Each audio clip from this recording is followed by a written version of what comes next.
This is Steve from Boxing UK in association with Supreme CBD. Delighted to be joined by Dave Coldwell. You've had a busy couple of weeks, Dave. All comes to fruition this weekend. Yeah, big end to the year. If we get 2 out of 2 on Saturday, then it'll be in a very good year. Before we move on to Saturday, we'll just have a quick chat about Jordan. Boxing well, then a horrible cut. A, how is he, and B, how do we move on from there? He was devastated, and we all were, to be honest. Because he's a kid that he was supposed to fight for the European title September. He got ill. He got moved to December 11th. The champion got ill, and then he's supposed to be fighting for European title January 22nd, and now he gets an head clash, and that's pulled back again. So it's constantly chasing. I mean, don't forget we were supposed to be fighting Gargo originally, way back. So it's just one of those things. But unfortunately, it's very hard when it's happening to you. It's easy, everybody's saying, "Oh, don't worry about it. You're going to get your opportunity. Don't worry about it." But he puts his life and soul into sport. He's away from his family. It's hard. It's hard. But I said to him, have a couple of days of moaning, bitching about it, and feeling sorry for yourself.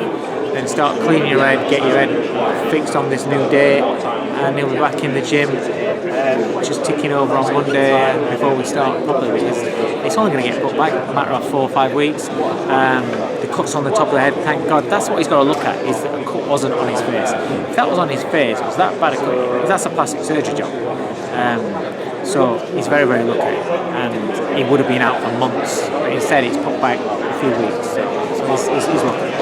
As a coach, how do you do, because that's obviously the physical side of it, as a coach, what does your job entail in regarding the emotional and psychological side of it? Talking and you can't expect him not to have emotions about it, and not to just don't worry about it. You can't. So you let them express that. You let them express the frustration, but you've got to get them to understand that there is a light at the end of the tunnel. The first thing I said to him is, the flip side is, it wasn't on your face. It could have been so much worse, and then you would have been in trouble. But it's not. It's a matter of a few weeks down the line. It means that you can have a little bit of break. Whereas, this is with the other thing, where as a coach I was worried. You fight in December 11th, then you fight in January 22nd. So there's no real time to have a little bit of a relax and well, he now has, because he's not going to lose his fitness by having a week, 10 days off, and then he can get back in the gym and go back at it. So his body can just relax a little bit and then go again. So that's a good thing. Like I said, the good thing is it's not on his face. It's only a matter of a few weeks. And it could have been so much worse, so onwards and upwards. Moving on to this week, Dave, Lerrone Richards, again, talking off camera. Word is those in the know, saying this is the fight of the weekend. Would you agree? Yeah. And why? Because it's got real context to the division. Gongora is a top 5 super middleweight, and a super middleweight is a good division. He's dangerous, he can punch, he can box, he's a southpaw. Darren Barker, get lost.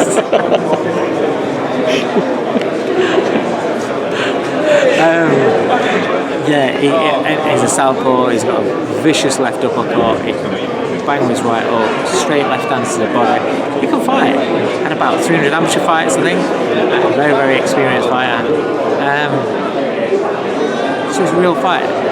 You beat Gongora, mate, you can go out and call out the rest of the super middleweight division. You can call out Akela Pants and people like that. Also, if Canelo then vacates his titles, they're going to be looking at matching for vacant title shots. You're in a prime position.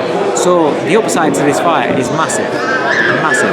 So that's why you look at risk versus reward. And yes, the risk is massive in this fight, but the reward is so great. And when you're talking about a fighter with his capabilities, his skill set, and his mentality, the confidence that you see in he's not shouting, brash and arrogant. You look at him, he just walks around with this inner confidence, and this is his time. He's very confident in his own ability. That's inner confidence. It's not just bullshit that can quickly get stripped away. He's built for this, and so I don't have to worry about him walking out of Manchester Arena and thinking, "Whoa, this is big." and thinking this is a big fight, because he goes the other way. So I'm looking forward to it. Is it as straightforward as a boxer versus a puncher? No, because Gongora can box. You don't box at the level that he did in amateurs and have as many amateur fights as what he did and not be able to box. It's just that he can bang. So people see that he's boxer versus puncher. Look at the amount of knockouts he's got on his record and just see that. But he's not. He can box. It's a very, very tough fight. But I don't think Gongora is going to realise how good he is. He's very good, mate. Skill for skill, he's right up there. If he goes out there and performs like I know he can perform, you're going to look at him and go, fucking hell, this kid's good. You can make a real statement, can't you? Yeah, he can. Yeah, and I'm talking about people that like boxing. You know, there's people that want to see a tear up, want to see a war. He's not going to go out like Mike Tyson, Gerald McClellan, people like that. But he hits harder than what you think, and he's very, very sharp. He's getting stronger. The work that he's doing with Danny at Boxing Science, he's physically getting stronger, and he's just developing. And he's great to work with. I love working with him. He's a supreme talent. It really is. You'll be pleased to know we asked him about what's next, and he said he's only focused on Gongora, which is great. But he must be aware that a win at the weekend opens up potentially massive fights there. He's aware of it, but it doesn't mean shit. If you get beat, it doesn't matter. So it doesn't mean anything. It's like when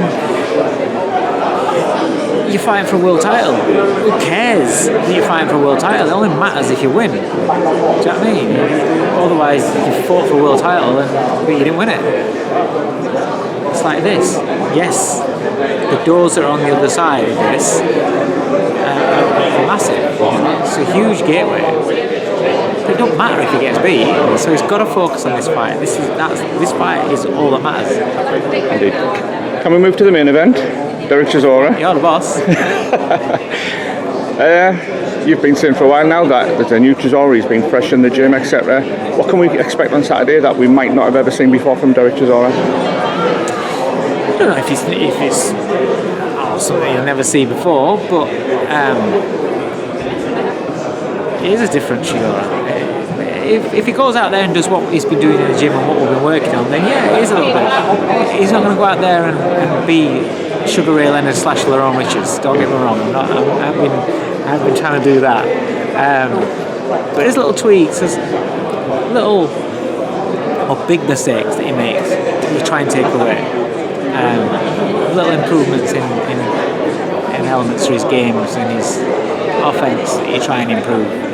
And if the fighter's on board with that and the fighter understands why, then the fighter works hard at trying to correct those things. He's worked really, really hard, and the effects in the sparring have been there to see. So yeah, it is in the gym. It's an improved version of Derek Chisora.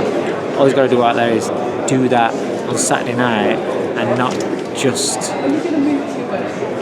reverse type sort of thing. And what Joseph Parker are you prepared for? Because Joe's been saying he's going to be more aggressive. I expect him to be aggressive.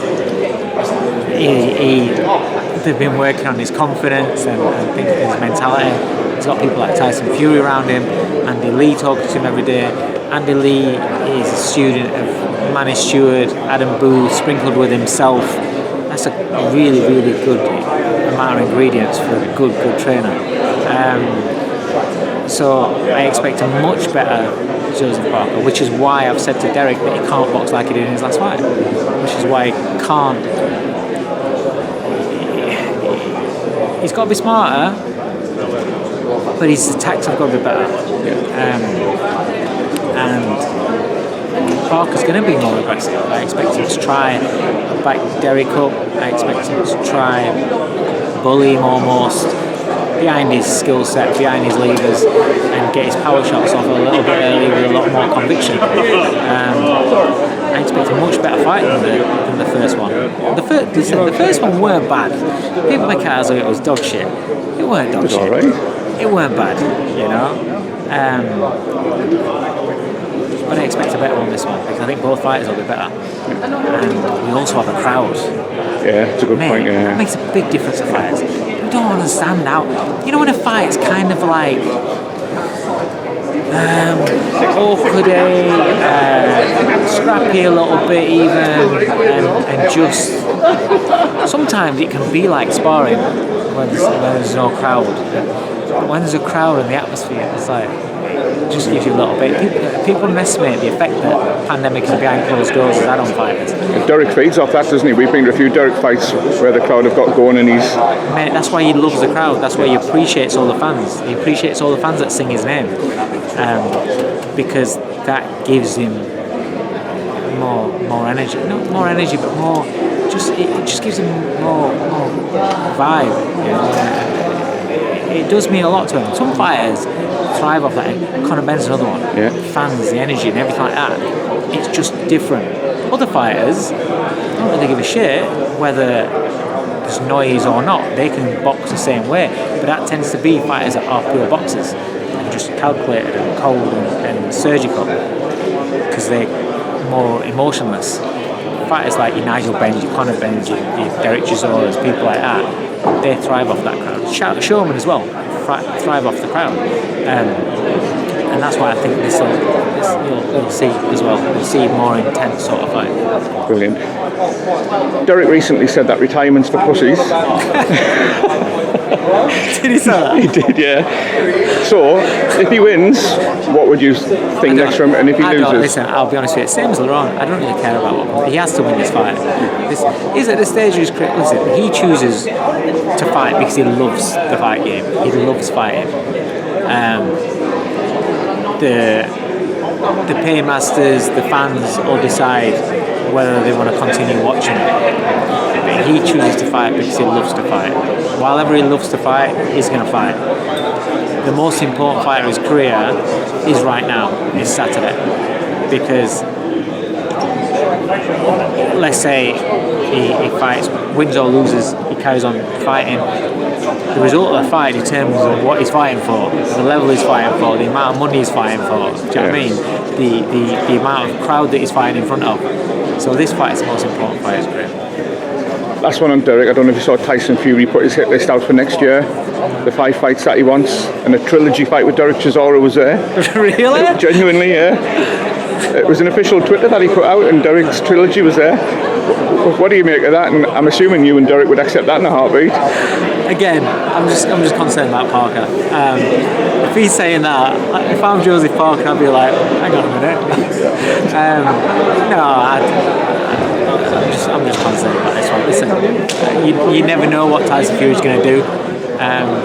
He might have one more fight and say, do you know what? I've cracked it. I've done absolutely everything there is to be done in the sport. What do I need to stick around for and get out of the game? You don't know. So trying to map out 5 fights for Fury.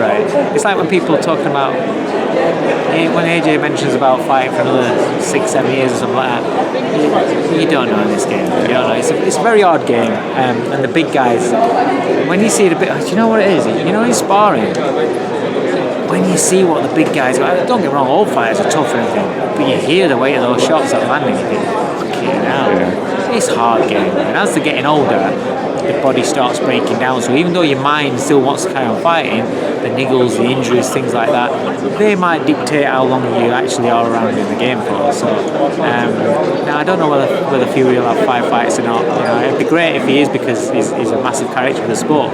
And if he's picking Derek for one of those fights, great. But yeah, I don't read too much into that. Okay, 2 very quick ones, Dave. If I had a tenner for a double, give us a bet.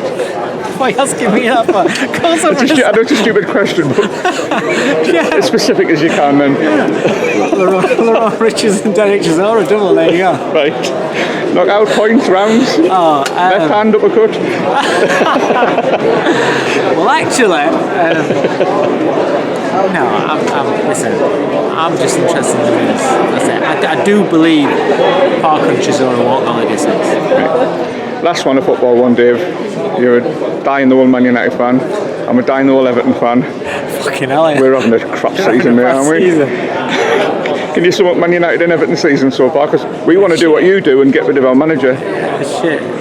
Bad. Yours seems to have gone wrong since Dominic Calvert-Lewin got injured, and it's just fallen apart because he was doing all right when he was playing. Because he's a good striker. Yeah, he is. Good number 9. Would you have an ex-Man City legend at Man United? And I'm trying to think of an equivalent to Rafa Benitez. No. But there was a lot of uproar when he got the job, weren't there? Yeah, split. Well, now I think he's just doing a good job on the inside for Liverpool, to be honest. It's Chelsea away tonight, Dave.